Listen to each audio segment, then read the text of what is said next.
So it's streaming now. Um, here, so great. All right, so hello everyone. My name is Lauren Hayes. I'm a professor at the University of Tennessee at Chattanooga, and I will be your host today for the Fine seminar.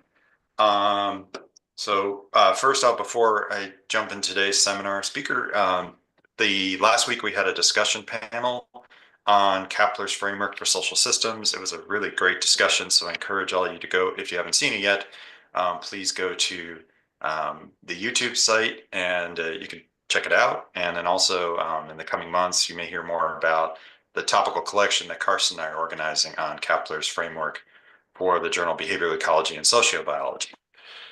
Next week, we have a speaker from India. Vidya TNC is going to be talking about group size and social relationships in female Asian elephants, which Carson and I were just discussing, I think is the first elephant talk we've had. Apologize if someone else did, but there've been almost 200 of these now, so losing track. So please come next week if you're interested in that. We're looking forward to that talk. So today it gives me great pleasure to introduce our today's speaker, Hope Klug. Hope is a colleague of mine at the University of Tennessee at Chattanooga and Department of Biology, Geology, and Environmental Sciences. Full professor, actually what's called a Geary professor. It's a recognition for exceptional productivity. Hope got her PhD at the University of Florida and then did postdocs, and Hope, correct me if I'm wrong, in the University of Helsinki with Hannah Coco, I believe, and then at Yale University before she came to UTC, which was her first academic position. And she's been here since 2011, if I remember correctly. Hope's research focuses on the evolution of animal behavior broadly, but in particularly thinking about patterns of mating, life history, parental care, behavior, and of course, as you see in the title, sexual selection issues. And she asks questions based on a series of lab and field studies. She does manipulative experiments and also mathematical modeling. So she does a broad array of kind of things to try and answer questions. And I can speak from observation. Hope also does a great job at bringing students into a research program. Here at UTC, we have a lot of undergrads and master's students, and she's done a really nice job at having them participate in her work. She's very productive. From my count, over 50 publications, many in really high impact journals like Proceedings B, Ecology Letters, Evolution and Animal Behavior, but also a nice suite of papers in teaching journals and also in journals that are accessible to undergrads. So she's really inclusive in that way. And she does a lot of outreach for students and the community members at UTC. And probably notably, I think she was the first person at UTC to get a National Science Foundation career grant, which is the most prestigious NSF funding you can get. And just a brief little story, I can tell you the impact Hope has had on the field. It was about a decade ago. I was teaching behavioral ecology, and I think I was still using Krebs or one of those books. And I was reading a box, and it was, I actually forget what it was about, but I was like, Klug et al. And I was like, oh, I think I know that person. And so there was actually a box in the books highlighting some of her work, I believe from her PhD or postdoc, indicating how impactful her work has been. So I'm really happy to have Hope give a talk today. The title of her talk is The Operational Sexual Selection Revisited. At this point, I'll turn it over to you, Hope, and thanks for being with us today. Great. Thank you so much, Lauren, for that really lovely introduction. And thank you all for taking the time to be here today. So mating behavior is incredibly diverse. In nature, we see everything from monogamy in birds to extreme multiple mating by males and females in snakes. Sometimes we see males being the choosier sex, such as in seahorses. And in other cases, we see intense male-male competition and/or elaborate female choice. And so the bottom line is that mating is highly variable. The fact that mating is highly variable is, of course, something Darwin noticed and pondered over quite a bit. He was very interested in how we could get such diversity in mating strategies, and in particular, how costly traits that seem to decrease survival could evolve and be maintained. And this is, of course, something he spent a lot of time considering. And as we probably all know, to explain the evolution of costly traits involved in mate acquisition, Darwin proposed the idea of sexual selection. Sexual selection occurs when some traits, such as elaborate colors or displays, like we see in the spider here, increase mating and fertilization success. So if a trait is selected for by sexual selection, we would expect to see some relationship between the value of that trait and mating and fertilization success. Understanding the evolution of sexually selected traits has been a major focus of research in recent decades. Traits that are involved in mate acquisition are, as you would expect, very often influenced by sexual selection. But one thing that we've learned in recent years in particular is that the evolution of our mating traits is also influenced by a range of other factors. So including things like how competitive the mating environment is. So that is how many mates are available and how many competitors there are. By ecological factors, so things like predation, parasitism. By life history, so stuff like maturation rate and mortality during different stages. And also by offspring traits, so things like offspring need and whether or not parental care is provided and required. And all of these factors are also expected to affect one another. And then, of course, this relationship between mating traits and these factors isn't unidirectional. We would expect there to be a lot of feedback going on. And this is really the focus of my research. So I use a combination of empirical and theoretical tools to study the factors that give rise to diversity in mating behavior, life history, and parental care. And in today's talk, I'm going to focus on how some of the factors outlined here can influence our traits that are involved with getting a mate. So first, I just want to say sexual selection theory is very robust. We have a lot of evidence that sexual selection occurs and that it shapes traits and contributes to diversity. But there is still some debate about some of the founding principles of sexual selection. In particular, there's been recent discussion about what aspects of competition constitute sexual selection, which kind of gets at the question of like, what do we consider sexual selection to be? And there's also some debate over the key factors that drive patterns of sexual selection. And in general, a lot of our studies of sexual selection often rely on post hoc explanations rather than a priori hypotheses to explain diversity and mate competition in our mating traits.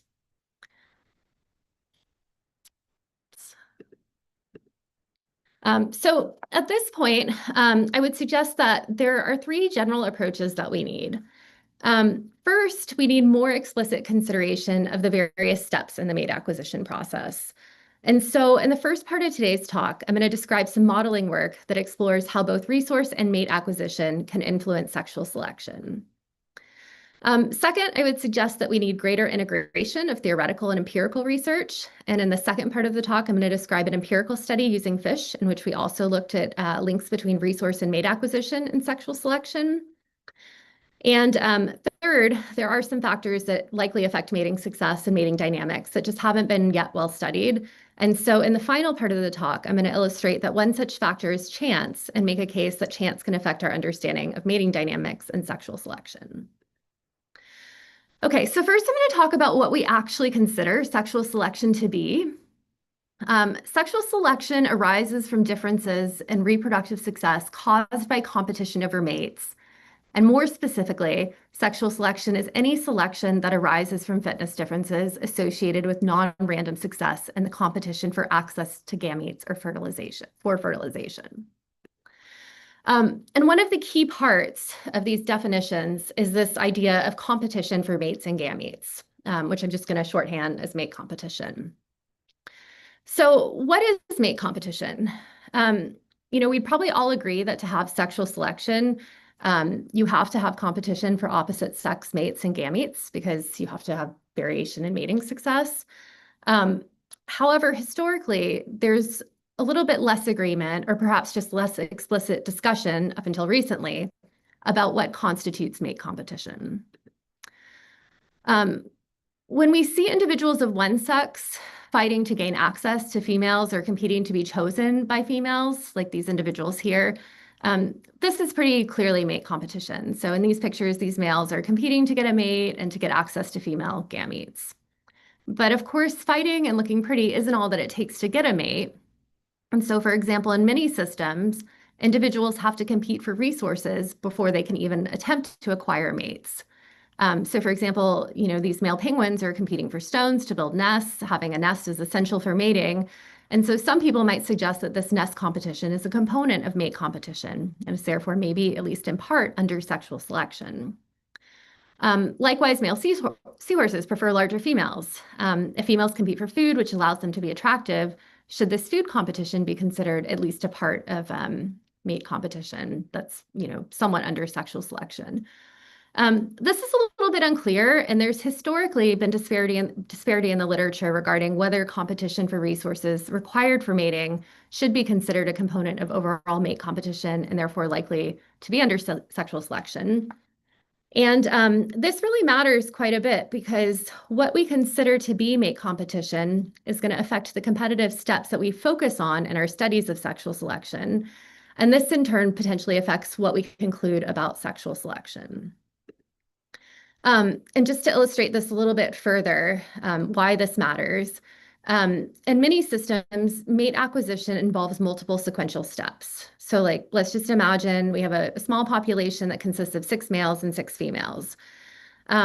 If we were to calculate the maximum possible strength of sexual selection that could be achieved in this system, it would occur if we're focusing on sexual selection on males, just for simplicity, it would occur if a single male mated with and monopolized all females because of some trait that he had. And if this occurred, the strength of sexual selection at its maximum would be 5. If, however, mate acquisition is sequential, such that males have to acquire resources to mate, this changes things. So let's just imagine that our males have to get a nest to enter the mating pool and attract a mate, and that nests are limited in our population. If only 3 of our males are successful in resource acquisition, the number of males that are prepared to mate at the current time and place decreases, and now our mating pool consists of only 3 males and 6 females. And so if we were to focus on only the males currently in the mating pool, and if we were to just ignore our males that couldn't even get a nest from our measures of sexual selection or just our study of sexual selection, the maximum sexual selection in this case would be 2. And so the selection that we measure is likely to depend on what's considered to be mate competition, and in turn, who we include in our studies of sexual selection. And just more broadly, what we consider to be mate competition is going to affect our conceptual understanding of the operation of sexual selection. Indeed, a lot of our theoretical models of sexual selection in the past few decades have been based on this time in, time out framework, in which males and females are assumed to enter a time in state, and that's the mating pool.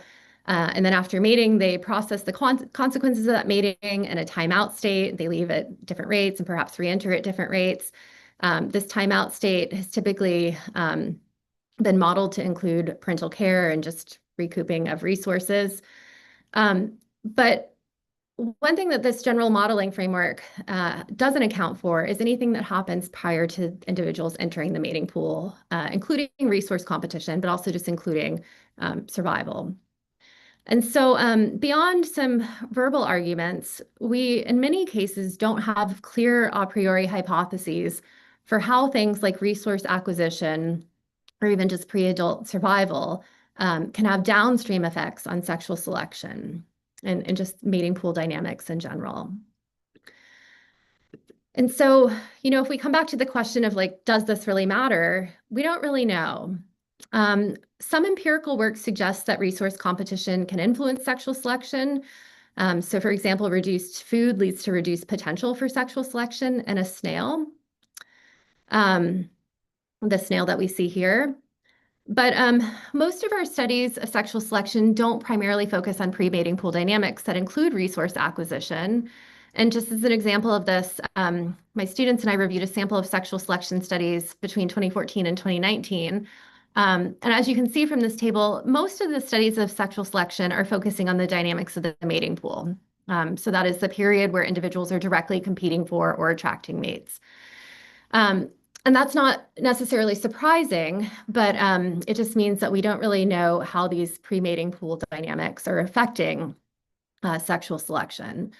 So a much smaller proportion of studies focused on pre-mating pool dynamics where competition for resources required for mating is likely to occur.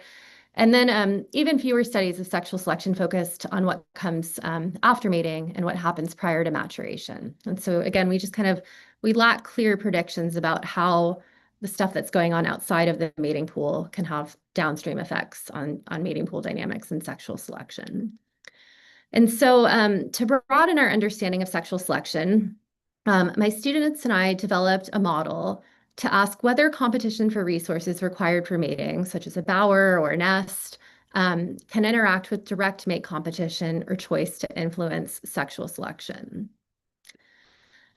This modeling work was done in collaboration with Elijah Reyes, who did his undergrad and master's with me, and my former undergraduate student, Chelsea Langley. So to explore the effect of resource acquisition and direct mate acquisition on sexual selection, we used a numerical model.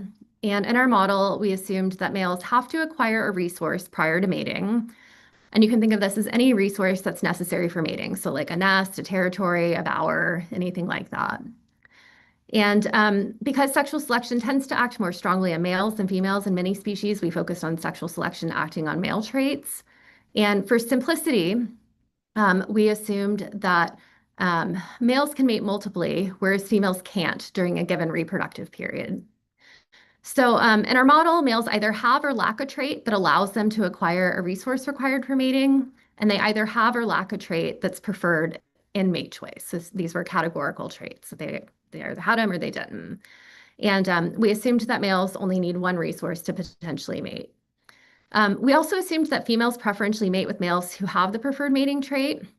And so you can think of this mating trait as something like a colorful patch, a long tail feather, a horn, like really whatever you want to imagine. The important thing here is that we have two male traits that we're interested in, a trait that allows males to acquire a resource required for mating and a trait that females prefer. Just to illustrate this, so if we assume the resource trait is represented by these stripes here, these shaded lines, either in these two pictures here, either 3/5 or 3/4 of our males have the resource trait and will therefore be able to acquire the resource that's required for mating. And the other males who lack the resource trait won't get a resource and they're going to be excluded from the mating pool in our model. The males who acquire a resource, they enter the mating pool. And so now let's assume that either a third or two-thirds of these males have a trait that's preferred in mate choice, which is just represented by these blue horns here. Those males that have the preferred trait are now going to be equally likely to receive female mates. So females are equally likely to choose these males. And so, for example, if we have 20 female mates, the single male with the blue horn in the first image on the left is going to monopolize all female mates. And if two males have the preferred trait, each of these two males will get 10 female mates. And so that's just an overview of the model. We then considered populations that vary in resource trait abundance and mating trait abundance. And specifically, we assumed cases in which 0.1, 0.3, 0.5, 0.7, 0.9 or all males had the resource trait, so they could get a resource. And either 0.1, 0.3, 0.5, 0.7, 0.9 or all males had the preferred trait. Okay. For each combination of the resource and mating trait abundance, we assumed that 20 males and 20 females were present and reproductively mature in a population. And we assigned mating success for each male based on whether he had the resource trait and whether he had the preferred mating trait. We then quantified the strength of selection on resource acquisition ability, so on that resource trait, and then also on the preferred mating trait. Given that the resource and mating trait are both critical for successful mating, we initially expected strong selection on both the resource and the mating trait. That's what we were thinking going into this. But what did we find? Well, in general, what we found is that the effects of resource and mate acquisition on the strength of selection depends very heavily on the assumptions that we make about variation and male quality and trade-offs in our model.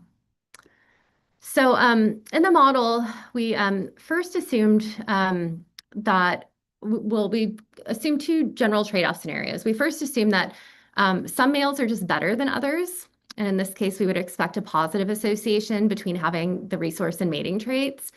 But then we also, in a second version of our model, assumed that there's a trade-off between these two traits.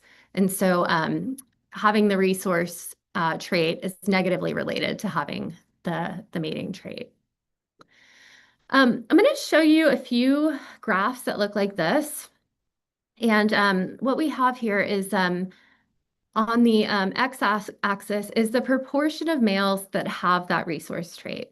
Okay, so out at 1, all males have the resource trait and can enter the mating pool. The shaded bars that you're going to see are going to represent the proportion of males that have the mating trait. Okay, so the darkest blue you'll see is just where 10% of the males are going to have the mating trait. And I think it's like a green color where 100% of the males have the mating trait. On the y-axis, we're going to have selection on either the resource or mating trait. And here in this graph, we have the strength of sexual selection on the resource. Sorry, the strength of selection that's acting on the resource trait on the y-axis. And this was just calculated as the selection differential. Okay, so when we assumed that some males are just better than others, such that there's a positive correlation between having the resource and mating trait, what we saw is that the strength of selection on the resource trait decreases as more males have the trait and are able to acquire resources. And this pattern is consistent across mating trait abundance levels, which is what we would expect because at this point there's no mate preference being accounted for. And we see the same pattern when resource and mate acquisition trade-off. So selection for resource acquisition for the resource acquisition trait decreases when more males have the resource acquisition trait. And this makes complete sense.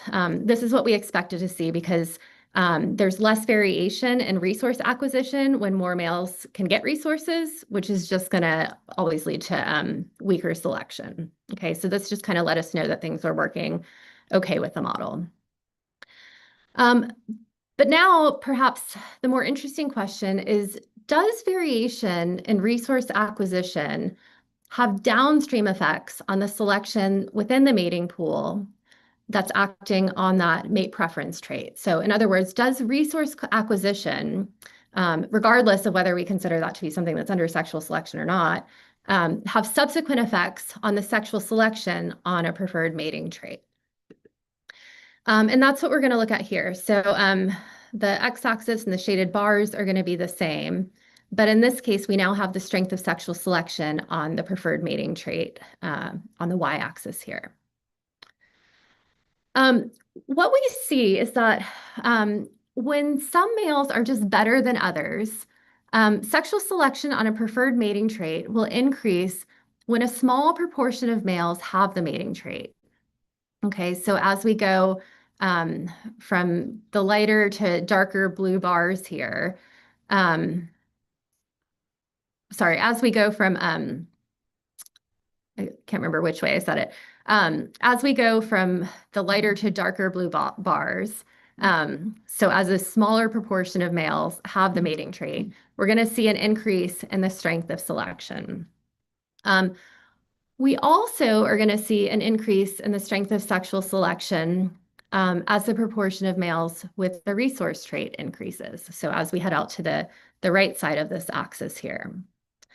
And so this resource acquisition that's happening before males even enter the mating pool is indeed impacting the strength of selection that we see on that preferred mating trait. And kind of interestingly, in this scenario, when a very small proportion of males have the resource trait, so down here on the left side of our x-axis, sexual selection on a mating trait will be absent. And what's happening here is that when few males have the resource trait, and there's this positive association between the resource and mating traits, sexual selection in relation to mate acquisition is absent because very few males acquire a resource and enter the mating pool, but all those males have this preferred trait. And this in turn prevents sexual selection from acting on the mating trait. And so all selection associated with mating is actually occurring in relation to resource acquisition. And so, in this sense, resource acquisition can have really big impacts on sexual selection because it can simply prevent sexual selection from occurring within the mating pool. And this is intuitive in hindsight, but it's not something that had been formally predicted before. If there's a trade-off between resource and mate acquisition, we again see that resource acquisition can have downstream effects on the sexual selection that's occurring in the mating pool. Greatest when all or many of our males have the resource trait, so down here on the right side of our x-axis, and few males have the mating trait. So when these bars are a darker blue color. And when resource and mate acquisition trade off, and when a small proportion of males have the resource trait, um, sexual selection is unlikely to occur within the mating pool, particularly if females have the mating trait. And what's happening here is that when females acquire a resource and the resource and mating trait trade off, females enter the mating pool and none of those males have the mating trait. And so this is going to prevent sexual selection from acting on the preferred mating trait. And so kind of what I want you to generally take away from these figures is that resource acquisition can impact subsequent sexual selection on a mating trait. And in some cases, resource competition can inhibit or weaken sexual selection on a preferred trait. When and how this will occur, though, will depend on whether the resource trait and the preferred trait are positively or negatively correlated. And so, in summary, what this model suggests is that resource acquisition has strong effects on mating dynamics and sexual selection that's occurring.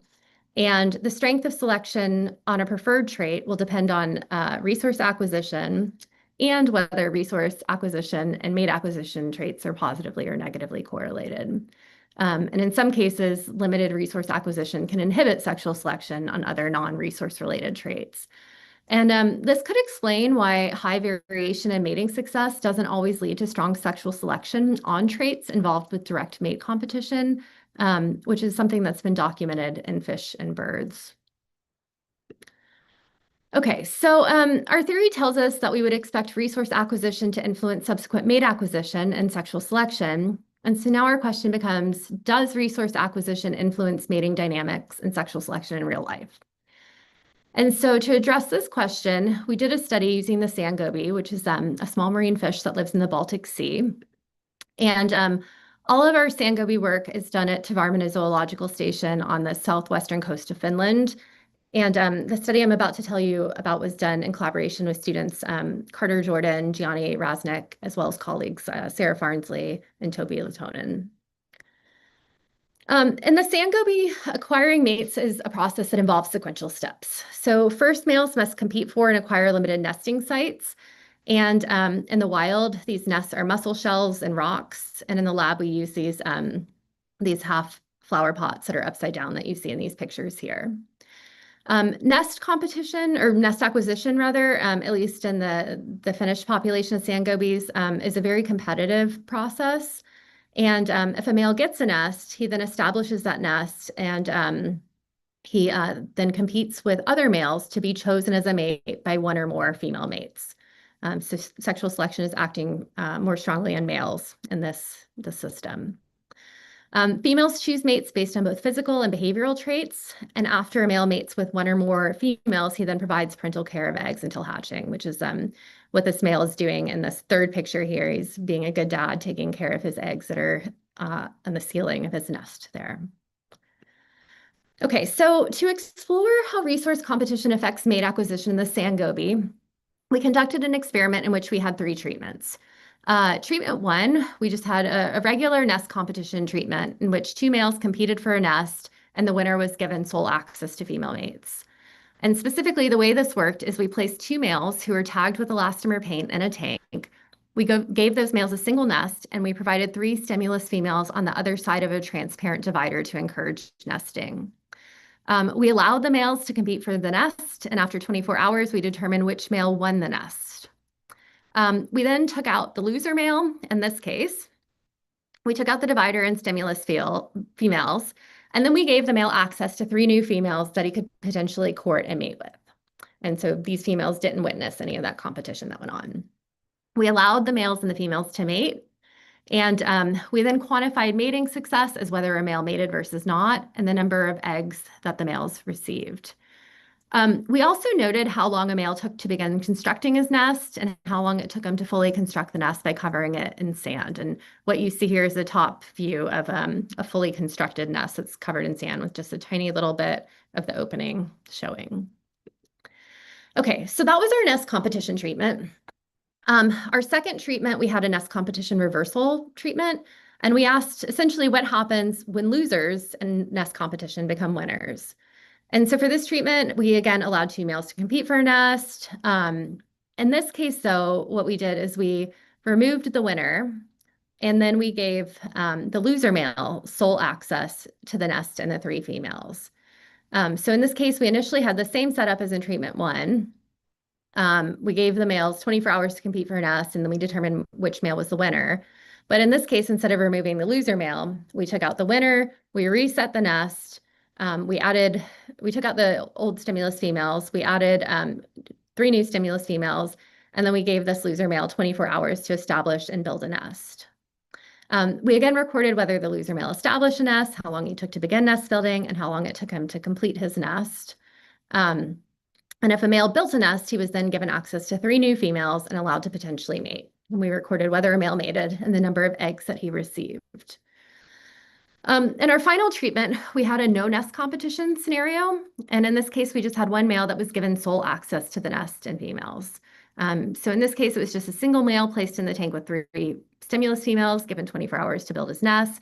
And then we recorded all of the same stuff as before. If he built a nest, he was given access to the three new females, and we noted whether he mated and the number of eggs he received. And this is just an actual image of what our setup looked like here with the nest and the divider and the males. And this again is a top view of what the nest looks like. And unless you work with the sand goby, you probably can't see it, but there are two males in this picture, both in the back right now, and these guys are competing for this nest. And this is what they look like tags. This is how we were able to tell the males apart. We then asked whether nest competition treatment affects whether a male nests, the time to begin nesting, the time to complete nesting, whether a male mates, and the number of eggs received. We also quantified the strength of selection of male body size and condition in relation to both nesting success and mating success. And in fish, condition is typically measured as weight over length cubed. And so it's basically a measure of how fatty a fish is given its length. And so that was our measure of condition. And we focused on these traits as they've been known to be under sexual selection in the species in other studies. Okay, so our first question was, does resource competition affect nesting? And the short answer is yes. So there was no significant difference among treatments and whether an initial nest was built across all three treatments. So a male was equally likely to nest in all three of our treatments. But what we saw when we focused on treatment 2 is that our loser males, so that is those males who initially failed to get a nest, had a significantly lower rate of nest building when they were given sole access to a nest relative to the rate of initial nest building by winner males, so those who initially got the nest. Males initially established a nest in 94% of all treatment 2 replicates, whereas loser males established a nest in only 66% of replicates. So it's a pretty big difference. And this is really important because these loser males who would likely have built a nest if they'd been in our treatment 3 are just essentially taking themselves out of the mating pool. Our loser males also took significantly longer to begin nest building than winner males. And so what we're looking at here is the time that winner males took to either begin or complete nest building relative to loser males. So at 0 here, winners and losers would be taking the same amount of time, but below this line, losers are taking longer. And what we can see here is that loser males took significantly longer to build a nest when they did nest although they spent about the same amount of time completing their nest as winner males. And so what this means is that these loser males, they're taking themselves out of the mating pool more frequently. And then also if they do nest, they're taking longer to even start building their nest if they nest at all. I'm not going to show you these data, but bigger males were significantly more likely to nest initially, regardless of the competitive situation. So larger male size was selected for during initial nest building, but male size wasn't related to nesting if a male previously lost in competition. And so what this means is that nest competition changes the relationship between male size and nesting success, thereby changing the overall selection on size associated with nesting. And in the end, this nest competition can weaker the overall strength of selection on male size. However, if males nested, um, there was no significant difference between winners and losers in whether they mated or the number of eggs that they received. And so the main effect of this nest competition seems to be males effectively taking themselves out of the mating pool if they lose a nest competition, even when they have the opportunity to just get right back in. In addition, condition but not size was related to the likelihood of mating when winners remained winners. So what we're looking at here is the condition of males who didn't mate and those who mated, if they were winner males in that treatment too. And males who got at least one mate were in better condition than those who failed to mate. And so there was sexual selection for males in better condition during direct mate acquisition. So females are preferring better conditioned males, but only among our winner males. This relationship was absent among the loser males and the males who didn't compete. And so in general, this suggests that nest competition has subsequent effects on the selection associated with acquiring a mate. So in summary, nest competition can keep males out of the mating pool for an extended period of time. It can change the selection associated with nest building. So specifically, larger male body size was selected for in relation to building a nest if a male engaged in nest competition. But when males had previously lost in competition, larger size wasn't selected for. Males who lose in nest competition take longer to begin building nests if they do so at all. And nest competition has these downstream effects on the sexual selection associated with direct mate acquisition. And specifically, male condition, it was associated with increased mating success, but only among winners of nest competition. Okay, so we know now that resource competition can have strong but underappreciated effects on sexual selection, both empirically and theoretically. So what other factors can influence sexual selection but are maybe poorly studied? I'm going to suggest that one sort of poorly studied factor that's potentially important to consider is chance. Sometimes chance creates variation in mating success. And most of the time when we think about chance determining mating success, we tend to just think of this as something that's uninteresting and perhaps just background noise that we shouldn't really care about. In some cases, this is true, but in other cases, I would suggest that the impacts of chance on mating success can actually influence our understanding of sexual selection. I'm sorry, that's probably my email going off. In particular, when chance co-varies with other factors in a systematic manner, so that is when chance becomes more or less important under certain predictable conditions, then it's actually important to consider chance if we want to fully understand the operation of sexual selection. And so in the next part of this talk, I'm going to discuss some more theoretical work that was done in collaboration with undergraduate student Libby Stone. Okay, so Libby and I developed a model to examine how chance can co-vary with biologically important factors, such as the operational sex ratio.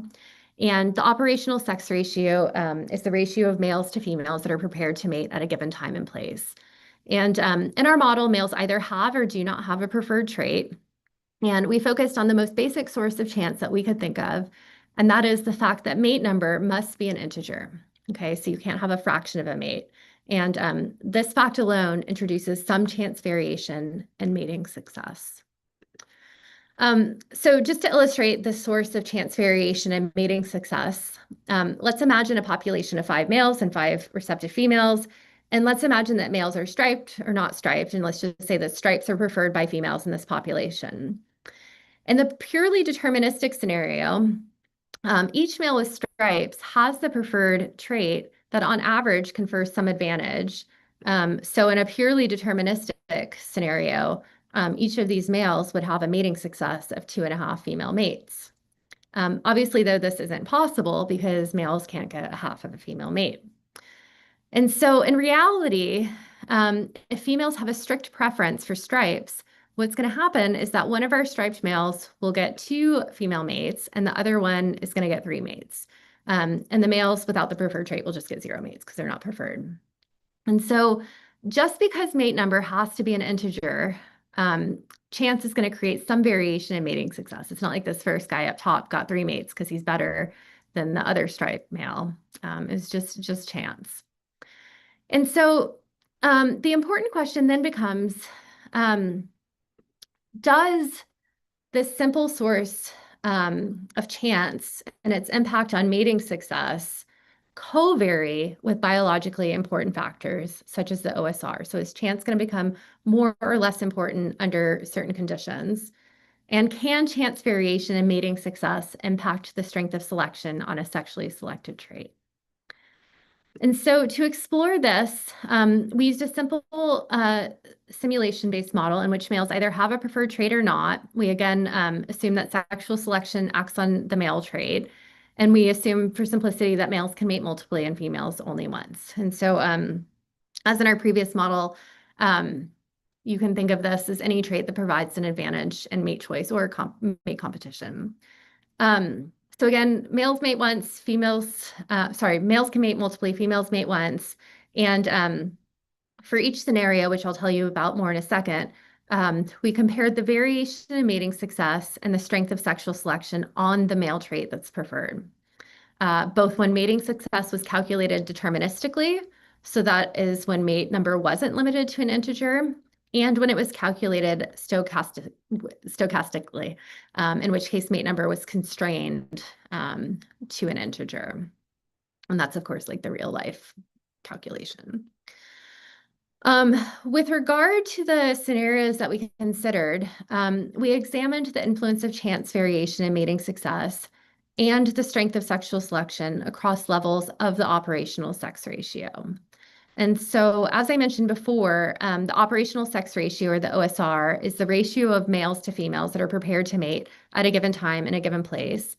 And classic theory predicts that sexual selection will increase as the OSR becomes more biased to males. So that is as it increases. Okay, so you're going to see a couple of graphs that look like this. And on the left axis, we have the opportunity for sexual selection. And this is going to be represented by open circles. And what this is it's a standardized measure of variation in mating success. And it's calculated as the variance in mating success divided by the mean mating success squared. And this, again, it's our measure of variation in mating success. And it also reflects the potential or maximum sexual selection that could be operating in a system given the number of males and females present. On the second y-axis, over on the right here, we have the selection differential, and it's going to be represented by these filled-in squares. And this was calculated as the mean trait value of sires minus the mean trait value of all males. And so this is the actual strength of sexual selection on that trait. And we're going to look at how these two variables change in relation to changing operational sex ratio. Okay, so in our first scenario, we considered 12 males and 12 females, and we created variation in OSR by varying the relative number of males and females. And so when OSR is less than 1, so down here on the left side of our x-axis, we're going to have more females, and when OSR is greater than 1, there are more males. In this particular scenario that I'm showing you here, we assumed that half of all males had the preferred trait for any given OSR. We then calculated mating success deterministically. So that is, again, we didn't restrict mating success to an integer value. And what we can see here is that the opportunity for sexual selection, which is again the open circles, is invariant across OSRs. Okay. And likewise, the strength of sexual selection is invariant across OSRs. Okay, so the there's no relationship between OSR and either of these variables. But what happens if we account for the chance variation that arises because mate number must be an integer? If we account for the fact that mate number must be an integer, we see something that's a little bit different. So in this case, the strength of sexual selection on the preferred trait is still invariant across OSRs. Okay, again, that's the black squares there. We're not seeing a change in the strength of sexual selection. But in contrast to our previous graph, if we look at these open circles, the potential for sexual selection, the opportunity for sexual selection, which is again our measure of variation in mating success, is increasing as OSR becomes highly male biased. And what's happening here is that as OSR increases, the variation in male mating success increases, but chance is becoming more important in determining mating success, which is why the strength of sexual selection doesn't also increase. And so in this case, chance is creating a situation in which the strength of sex selection is weaker than the potential maximum that could occur. That is, not all of the variation in mating success is caused by variation in the trait. And this is exactly what we see if we look at how the amount of variation in mating success that's due to chance, which is what's on the y-axis in this graph, changes as the operational sex ratio changes. So again, in this case, chance is creating more variation in mating success as OSR becomes male biased. But as we saw in the previous slide, selection itself isn't increasing. And so the results that I showed you just now, and as well as several other scenarios that I haven't shown you today, suggest that chance influences mate acquisition, particularly when sexual selection is moderate, such that half of all males have a preferred trait. And in such cases, the importance of chance in determining mating success can co-vary with the operational sex ratio, and chance can prevent selection from reaching its maximum. Okay, but does this matter? Does accounting for chance influence our understanding of sexual selection? And I would suggest that the short answer is yes. So just to illustrate this, classic theory predicts that sexual selection will increase as OSR bias increases. But there's been quite a bit actually mixed empirical evidence for these predictions, both within and across species. And even some of my Sangobi work, we've seen some mixed support for this, this prediction, depending on the scenario considered. And so I would suggest that identifying when chance is likely to covary with OSR, this potentially allows us to refine and expand our classic predictions of when OSR is expected to influence sexual selection. So based on some results that I didn't show you today, when one or a very small number of males have a preferred trait and sexual selection is really, really strong, then sexual selection does increase as OSR becomes more male bias, as predicted by the previous verbal models of Emlyn and Oring. However, sexual selection, of course, it's not always going to be at its strongest. And based on our modeling work that I did show today, we now hypothesize that sexual selection will not be affected by OSR if a relatively moderate or small number of males have a preferred trait, because chance will become increasingly more important in determining mating success as the operational sex ratio increases. And more generally, if we really want to understand the operation of mate acquisition, I would argue that we really need to more explicitly examine the relative importance of sexual selection and chance and other factors, including natural selection and contributing to variation in mating success. Even more generally, I suggest that we really need a more holistic conceptual framework of sexual selection that accounts for the complexities of what's happening in the mating pool, which is, of course, what most people who study sexual selection focus on, as well as the events that occur prior to and after mating. And I'm not going to go through this detailed figure here, but what I want you to really take away from it, that sometimes stuff is just complex.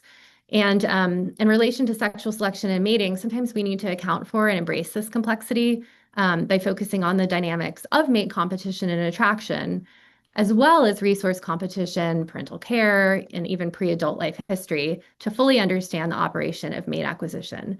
And this is true regardless of how we define sexual selection and what competitive steps we think constitute sexual selection. And so with that, I want to again, most importantly, thank all of you for coming today. And then I want to thank the undergraduate students and colleagues that I mentioned. And I also want to thank Kana Coco, who's influenced my thinking about sexual selection.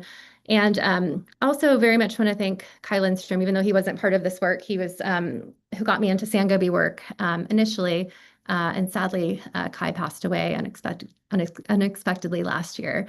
And so I'm very, very grateful for the influence that he's had on my work. And with that, I would be happy to take any questions. Should I go ahead and stop sharing, Lauren? Is that how it Yeah, works? please, Okay. please stop. Thank you, Hope. Really, really fascinating stuff. Yeah, thank you all so much.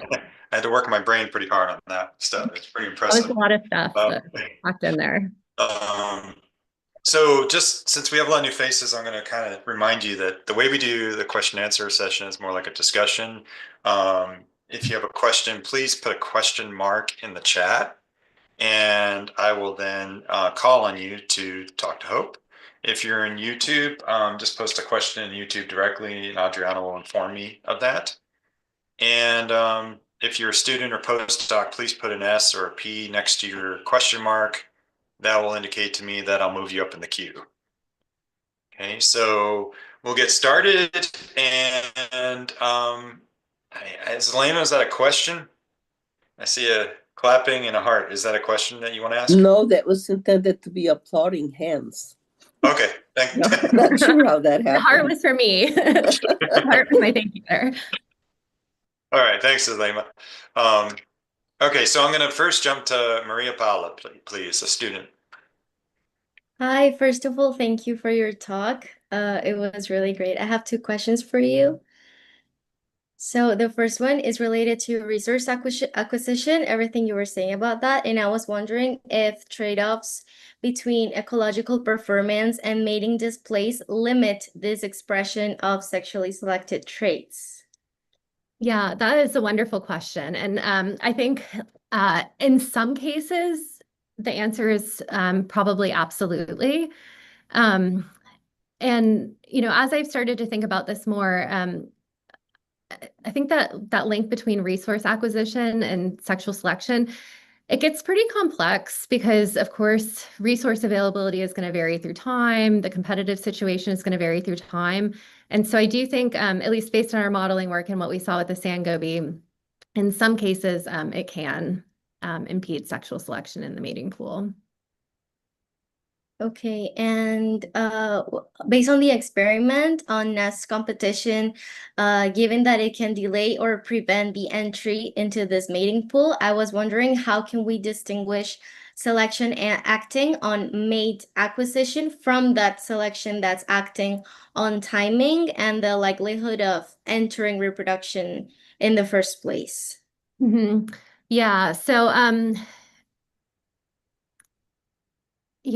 like how can we distinguish, let me make sure I'm understanding correctly. So like how can we distinguish like the selection where like some males are just taking themselves out of the mating pool versus like what happens for those males that actually do get in the mating pool? Yeah, that's a wonderful question as well. And when these males are taking themselves out of the mating pool, it becomes really difficult to know what would have happened if those specific males that took themselves out of the mating pool had gone into the mating pool. And I don't know how we really like disentangle those things other than I think the best thing that we can do sort of empirically is to like take multiple measures of selection and measure the strength of selection at sequential episodes in the mating process. So, like a lot of times, if we're interested in like mate choice or bigger body size, we might just like look at overall mating success and how it relates to body size.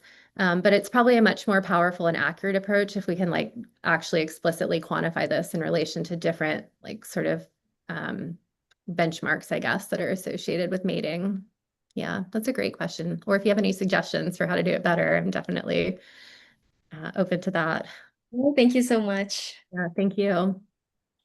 I forgot to mention, since we're trying to build community, when you have please tell us where you're from, like what, and your really brief introduction and maybe your interests. So Maria Paula, please go ahead. Oh, yeah, sorry. Forgot to introduce myself. I'm Maria Paula. I'm a student, an undergrad at Universidad del Rosario, and I'm one of Adriana Maldonado's students. Wonderful. Great, thank you. Thank you. Great. Emmy, please. Hello, thanks for a great talk. My name is Emmy. I'm from south of Munich in Bavaria, Germany, at the Max Planck Institute of Biological Intelligence, and I work primarily with blue tits. I have two questions as well. My first question is regarding also the situation where you said that these males are taking themselves out of the mating pool. I was wondering, what does this mean under a more natural setting? Do these males actually, I mean, in the environment they can't leave, would they not then usually move on to the next mating competition? Or would they actually sort of be defeated in sort of having used up resources and then they have to replenish those? That's my first question. Yeah, that's a wonderful question. And I don't know what they would do. And so perhaps they would move to a different location and compete for nests there.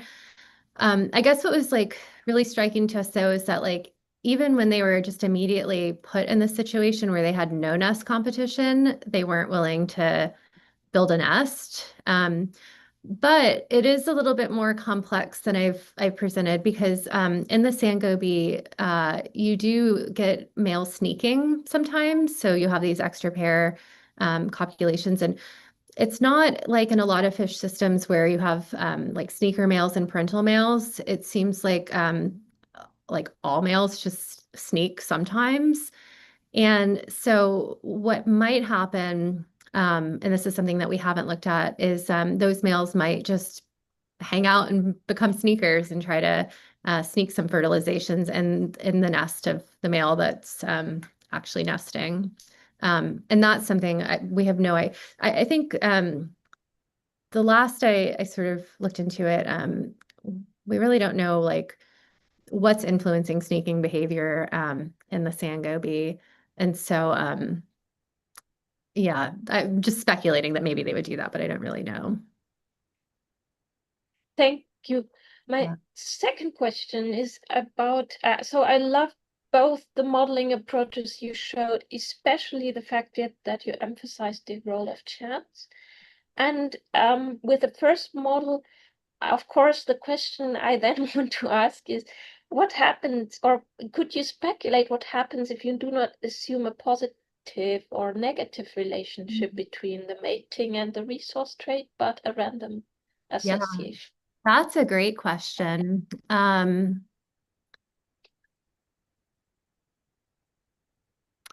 don't know. I think I wouldn't be able to predict it ahead of time. Yeah, but do you have any ideas? Were you thinking that? I was wondering, I also thought it was difficult to envisage in your head, and I was wondering whether it would also weaken the Yeah, effect on the preferred trade, but wasn't sure. And for me, it would be a very interesting test case to see the relevance of the model, yeah. just because chance does play an important role, as you also emphasized. And I thought it Mhm. was, yeah, it's just a super interesting Yeah, no, that would be relationship. fascinating. Yeah, thanks a lot. Very, very inspiring presentation. Thank Thanks. you so much. Yeah, and thanks for especially that second question, because I'm going to be like thinking about what I would expect to happen if there was a random relationship or no relationship.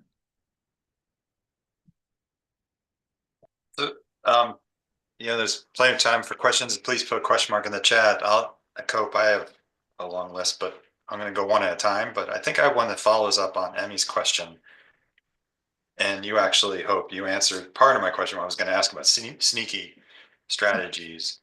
But if there are sneaky strategies and there are multiple mating, right? Mhm. What role could different forms of sexual selection, like cryptic choice, play a role in Yeah. the model you're developing? Yeah. And that's a great question. So like, if you think about the model where we had the resource trait and then the trait that's preferred in mate choice, we really should have a third trait that would be kind of the best extension of that modeling work is a trait that like confers an advantage in terms of fertilization success post mating. And I don't know, but my intuition makes me guess that things would get pretty complex and like how the competition that's occurring at each of the sequential steps, like pre-mating, mating, and then post-mating, um, how that competition is going to affect traits occurring in the other stages is really, really going to depend heavily on um, what type of relationship, if any, there is between the three traits. Yeah, and you can imagine like perhaps, it might be reasonable to assume that there's, a trade-off between resource acquisition and all sexually selected traits. Or maybe, pre-mating competition traits trade off with traits that are associated with fertilization success. And yeah, I wouldn't quite know what the model would look like in that case. But yeah, it would get complex pretty fast, I think. And to add that complexity, you're talking about resource acquisition and mate characteristics. What about nuptial gift giving? Mhm. Because there Yeah. you have a spectrum that you could use from a little bit of resource to the redback spiders that I'm going to just give you Mhm. here, eat me. I mean, Yeah. could you model for that kind of? How would that influence the model parameters? I mean, it would be pretty easy to do. It would just, the only thing that would get complicated is you could have like, you're going to increase the number of like combination of trade-offs that are there. So you could end up with a whole bunch of scenarios that you're considering, but the modeling itself wouldn't be tough. Um, it might be really interesting to look at like, does just the number of steps that are involved in successfully mating and fertilizing gametes impact the strength of selection, like overall, or like does having more steps that are required for mating like weaken selection at each of those steps, or does it truly depend on the specific trade-off that you assume? Yeah, The that's last question I have in that line of thought is, and if anyone else wants to pipe in, please do. Um, would other life history factors like the degree of heteroparity or even just age of the females play a role into what I guess that play a role into what they're seeking? Yeah, that's a great question as well. Um, yeah, absolutely. You would expect it to. And so I guess like, and from our modeling perspective, maybe a good way to think about it is just like that there's this average preference in the population. But yeah, it's possible, for example, that like, as females are nearing the end of their reproductive life, maybe they're much less picky about which male they mate with. And then that also, you would expect that to definitely weaken the selection that you see. Um, and it's kind of related to this just in the sense like life history. But one thing I'm really interested in is from the female's perspective, it becomes kind of complex because in theory, a female she needs a male to have a nest, but she doesn't really care how good of a nest competitor he is. And so I almost wonder, I'd be really curious in the sand goby, and this is something we have some data on, but we haven't extracted the data from videos yet. I'm really curious if like that nest competition step is like a filter that benefits females or actually harms them in terms of reproductive success. So like if there's a trade-off between resource competition ability and your ability to be a good dad and provide parental care for the eggs, then that resource competition that's happening could actually be kind of a bad thing from the female's fitness perspective. If she's getting like bad dads because those dads are the good dads are excluded from the mating pool.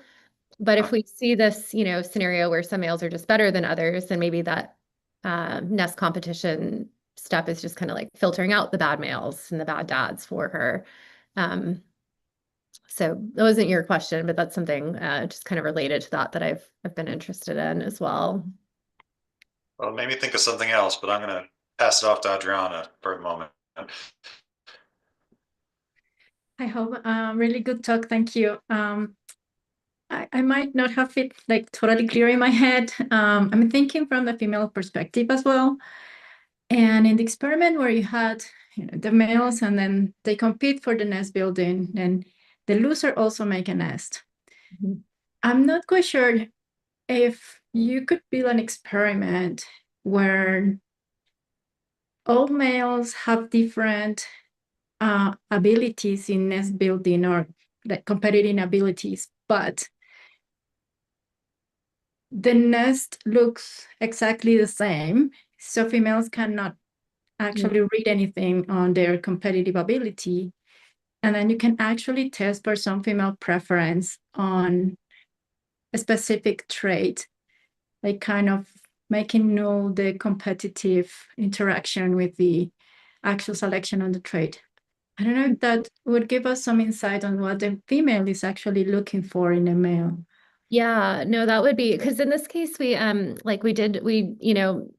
the stimulus females because we didn't want the females behavior to influence like whether the loser male nested or not. So we kept putting in new females. But yeah, I guess if we allowed females to observe the competition in some treatments and then compared that, for example, to treatments where competition occurred, but the females weren't able to observe it. Or like you said, if we because the nests they vary in quality, and females have been shown to have some preference for like how well built a nest is, like if it's fully covered in sand or not that covered in sand. Um, and so that's something that it would be interesting to look at in more depth as well. It's like, if we let the males do their thing with the nest and then let females choose, or if we like manipulate the nest quality once it's built as well and see if that matters. I do think just based on like what other studies have found, I think the females are really choosing on a lot of things. But yeah, I have no idea actually if they're choosing based on anything related to nest competition itself. So that would be something really interesting to look at directly. That'd be cool. And just following up on one of Lauren's questions, so do you happen to know if there is any relationship between parenting and how good they are at competing for nest place? Oh, I don't. And we have a couple summers ago, we did do a study to try to get at that a little bit more. But we haven't analyzed the data, and we're currently, it's like very slow going, but we're currently extracting the behavior of uh, like male-male interactions during competition and aggression, and hoping to correlate that with parental care behavior once a male gets a nest. But it is kind of this interesting thing if some males are taking themselves out of the mating pool, then you end up with a sort of biased sample of who actually is going to be providing parental care. But that is something that we're hoping to look at, and I would love to know that. Great. Yeah. Thank you. Thanks. Great. Next question is Emily, please. Hi, I'm Emily Duval. I'm a professor at Florida State University, and I study sexual selection in lecking birds, lance-tailed manakins. And thank you for a terrific talk. It was really thought-provoking and resonates so much with so much that we've seen in our empirical data. I think you're spot on. What do you think beyond operational sex ratio would be contributing to the role of chance? Because one of the complications is there could be so many components of things that influence chance. How would one narrow it down? Yeah, I know. And that's a really tough question. So we focused on operational sex ratio because it was an easy thing to focus on. But and another sort of thing that relates to what you mentioned is that a lot of things are going to influence mating dynamics by influencing the operational sex ratio. So like, for example, you might imagine that there's just like a lot of chance variation and pre-adult survival, for example. And then that's going to have downstream effects on who's in the mating pool, which is going to influence the operational sex ratio. But then teasing apart like whether, is chance actually going to covary with the operational sex ratio, or is it actually covarying with that pre-adult survival metric? But yeah, I think there are a lot of other things that we could consider in that context, even something like incubation time, variation in incubation time, or if parental care is provided, or duration of the breeding season. And it's a little bit hard, like operational sex ratio is an easy one for me to conceptualize, but it is a little bit hard for me to ahead of time, like even predict whether we would expect chance to vary in some sort of systematic way with things like pre-adult survival or incubation time or I don't know, clutch size even. And I do think it was a great choice in terms of making the general point that like Yeah, chance and just these mathematical constraints really generate different predictions. So that's essential. And then the problem is when you take that back out to the empirical situation where yeah. it could there are so many contributing possible factors. But the overall point, so opportunity for sexual selection should be systematically higher, not more variable when you have higher operational sex ratio. Is that right? So can you say that again? The So opportunity for sexual So the selection? opportunity for sexual selection should be systematically higher, like your graph showed, Yeah. not more variable, but like overall Yeah. higher when you have those. Yeah, and so that's when that's when it would really matter is if it's like if you see operational sex ratio, or sorry, the opportunity for sexual selection really increasing, but you don't see the same pattern with the strength of selection on whatever trait you're measuring. But it gets a little bit complex, of course, like in the empirical world, because maybe that trait is just accounting for some of the variation in mating success. And maybe there's another trait that's accounting for, 20 more percent of the variation in mating success. And so it is very easily, as you said, to like make the point in a simplistic scenario, but in the real world, it's probably pretty unlikely, I guess, that a single trait is under sexual selection. And so, yeah, to be honest, with that model, it would be difficult. I think it would be difficult at least to test empirically. I do think it's really valuable insight, so I'd love to talk further later. Yeah, and I guess maybe one thing like with respect to OSR is that if selection isn't really strong, then maybe you would expect to find, based on our model, at least you would expect to find no relationship between OSR and the strength of sexual selection. And that's kind of, I think, interesting in of itself.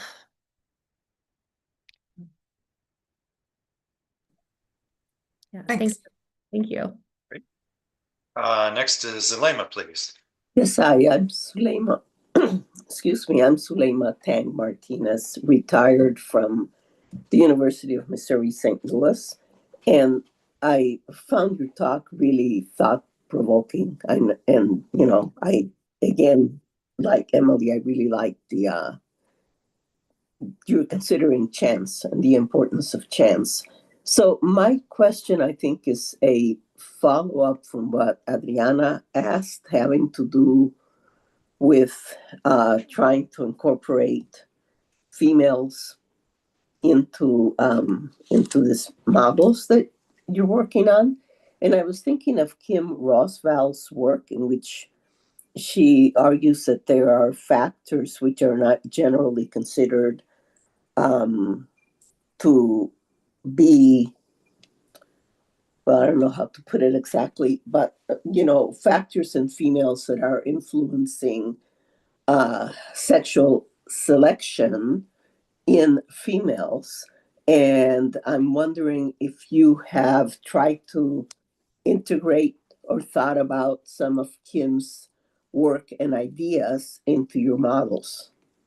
No, I haven't, but that would be just for simplicity, I guess, is the short answer for why we haven't. But I would love to do that because I think if we incorporated sexual selection on females, it's hard to know how things would change, but I think the predictions of our models would change. And that kind of goes back to I think it's good sometimes to embrace the messiness or the complexity of systems. It's tempting, even with the stuff I presented, for every study, we all want that simple take home message, or here's the point that you should take away from this. But really, things are complex in the natural world, especially when we account for sexual selection acting on males, sexual selection acting on females, systems that have parental care, or at least high parental investment.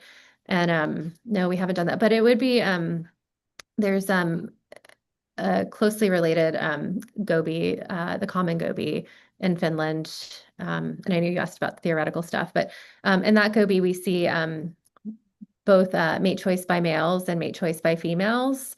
And so that would be a system where it would be really interesting to look at, if nest competition has different impacts on sexual selection than in the system where we have a more conventional sex role. Thanks. Yeah, thank you. Yeah. Adriana, please. Yeah. And I forgot, Adriana Maldonado from Universidad del Rosario in Colombia. So my question relates to the previous history of the players in this, let's call it, game. And specifically, do you know if social relationships matter when they pick the male? Perhaps stronger relationships make them more driven to pick that male where they have already an established relationship, or you don't know, or maybe that doesn't exist at all? I have no idea. We've always just assumed that, just sort of implicitly assumed, I guess, that they don't have social relationships with other individuals.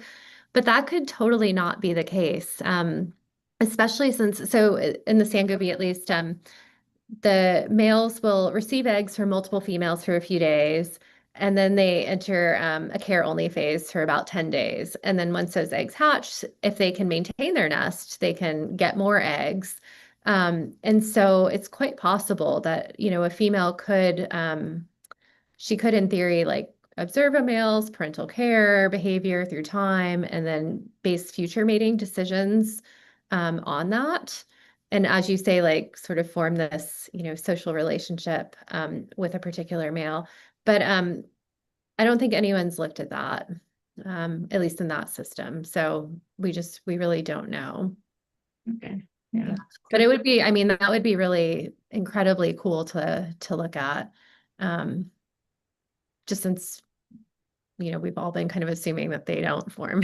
Yeah, well, maybe those are not proper social relationships, but maybe some sort of familiarity test or exploration or something that allows the female to get more information on the male, and then that might influence her decisions.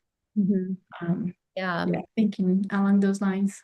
Yeah, I don't know how to measure that in I this is know. Yeah. Or that if, if she mates with a male and he does a good job the first time taking care of the eggs, maybe she does come back to him and give him more eggs the second time or something like that.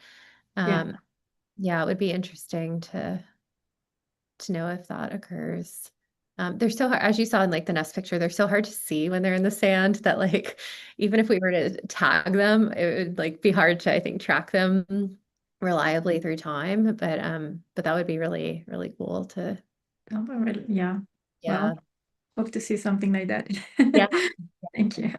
Yeah, thank you. So I have a question. Again, if other people want, at this point, I think you just can chime in. It's a small group now. I think this follows up on you and Emily were discussing, and apologize if I'm naive to this. So you were talking about chance, and and you were talking about like offspring survival, the randomness of that. Mhm. In your modeling, could you think about, is it possible to think about the implications of unpredictable environmental conditions that would lead to these events where it would alter the number of offspring or even one sex surviving? So for example, you know, in, I don't know if it makes sense, but in like species where sex is determined by temperature or something, could you model for those kinds of things, or is that getting into the level of complexity? It's like, no way. Yeah, I think you could. So I have a current student, it's kind of a different focus, but there's a student that I'm co-supervising at another institution, and she actually is she's doing some modeling on how environmental variability can influence the likelihood of parental care. Um, and so with that model, we're assuming like a range of costs and benefits of care. And those costs and benefits depend somewhat on environmental conditions. And I think she's using temperature just as a proxy of environmental conditions. And she's been looking at how like she started out doing some like simple stuff where she just looks at like, okay, if the environmental conditions change, how does that change the fitness associated with parental care? But she's now doing some more complex modeling where she's effectively like pulling the environmental conditions just out of a distribution. And so they're changing in a much less predictable way and looking at how that unpredictability can influence the fitness associated with parental care. And so it is definitely like we're not doing any sex specific stuff with that modeling, but it would definitely be possible, I think, to incorporate with that. But especially I think one thing like you were mentioning is like just, predictability in the environment and how that can influence um, essentially fitness. And that is harder to model, but it can definitely be done, or it's harder to model, at least in my experience, but it definitely can be done. I had another question, and again, I apologize if it's naive. And I think you were talking about this with someone else before. In one of the figures, you had how it was the condition of individuals that did not mate versus the condition of individuals that mated. And I think this was the the fish experiment. And the variability was really big in the male, with the ones that did not mate. Mhm. It was huge. It was almost double the variability in the ones that were successful. And that to me makes sense. Mhm. But that variability, and this gets into, I think, who asked the question? It might have been Emmy, who's not here anymore. Um, in that spectrum of variability, is there any evidence that the ones that were at the top of the, that did not mate, Uh-huh. assuming they're heteropairous, are they going on to mate again? So they're being taken out of the game, but they're coming back later. Yeah. So we don't have data on that, so we don't know, but I would assume so. And I would assume that um I don't know, that's a good question. And maybe it could be like perhaps that's why the males who lose in competition are kind of taking themselves out of the mating pool is maybe they're trying to like better their physical condition so that they can then be preferred in mate choice. If competition is actually happening. So I would assume they do eventually mate, but I don't know. Yeah. And I mean, really, I just assume they mate because because the sand goby is an annual species typically, and so they all die at the end of the summer. And so like they are just so focused on mating that I would assume their effort pays off at some point in the breeding season, but probably less than the better conditioned males on average. Yeah, and that's a really good question about the variance. It's interesting that there's such a range in condition, and it really is just those top males that are actually being preferred in mate choice. Yeah. Yeah. I mean, I have other questions, but if others want to just jump in.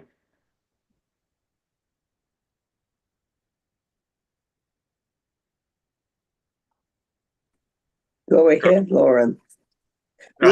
Somebody just, yeah. Did you have something you want to ask Elena or? No, I was just saying you should go ahead because I didn't think. That's funny because I usually have a question and you have the same one. It's been Yeah. very common. I know when I'm on when you had the same question. Oh.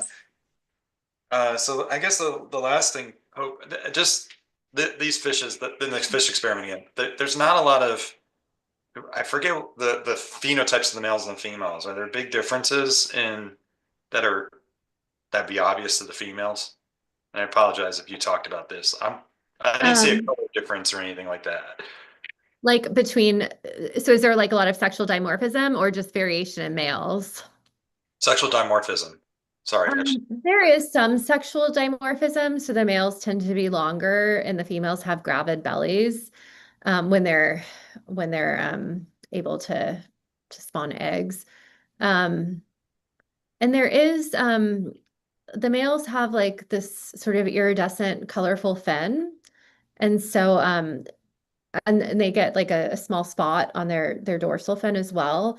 And so the females are also potentially like exhibiting preferences based on those condition or on those traits as well. Yeah. I mean, they look to the naked eye like they just look very similar, but when you're looking at hundreds of gobies, there is some striking sexual dimorphism there. Okay, so this allows me to go to the next level in the question. You were talking about mate competition, right? I think the context was it's costly, so females may not want to invest in mate competition. How variable are the sex ratios of the clutches? Is that what you would call fish? Yeah, I have no idea because we can't rear them in captivity. The babies go out to sea and then come back the next year. And so you can hatch the eggs like in the greenhouse or in the lab, but we haven't been able to measure the sex ratio. Because the reason I'm thinking that it would be interesting, I know it'd be very hard to do, but it'd be interesting to see if there's some female specific preferences at different times for like sexy sons or something like that. Yeah. That's where I was going with this. Yeah, that would be really interesting. Yeah, and it would be interesting so like if there's a lot of nest competition, then I guess you would expect the benefit of mate choice to shift towards sexy sons. Yeah. Or maybe not, I don't know. Or maybe if there's not nest competition and there's lots of males in the mating pool, then maybe it's really important to have the traits that are preferred. But either way, yeah, that's a really interesting question because like depending on the competitive situation, the benefits of mate choice are potentially going to be incredibly different. Yeah, so the Swedish population, at least my memory is that its nest competition isn't as competitive there. There's other stuff that varies, like salinity. But it would be, I'm gonna have to look into that more. It'd be interesting to know if like in the natural areas where there's more versus less competition, if you end up with like more pronounced sexual dimorphism or these like flashy spots on the fins or not. Yeah. Really cool. And I guess that also like it would depend too on like, is there a trade-off between resource competition and investment in these traits or not? Because like if there is, then perhaps when competition is high, the males just kind of have to put everything into resource competition and then they're not investing as much in these other preferred traits. Um, but maybe there isn't a trade-off between resource competition and mate attraction. I wonder, this last thing I'll say, I wonder if it would differ between your system and like the guppies in Trinidad, where it's Yeah, really distinct, multiple features that the females are queuing in on. yeah. Obvious features, I'll say, to the human eye. Yeah, no,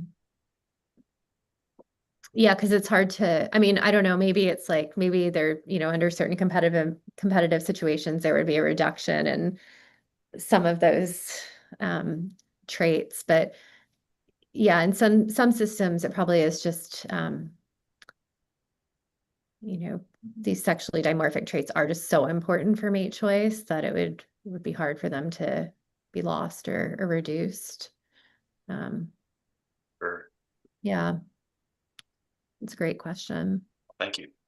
Yeah, thank you. Right now, I'm just gonna stop the live stream but we can keep talking. So I just wanna, for the live stream folks, say thanks again. Hope a great talk. And I thought it was a great conversation. Great. Mhm. I learned a lot today. That's what I like about this.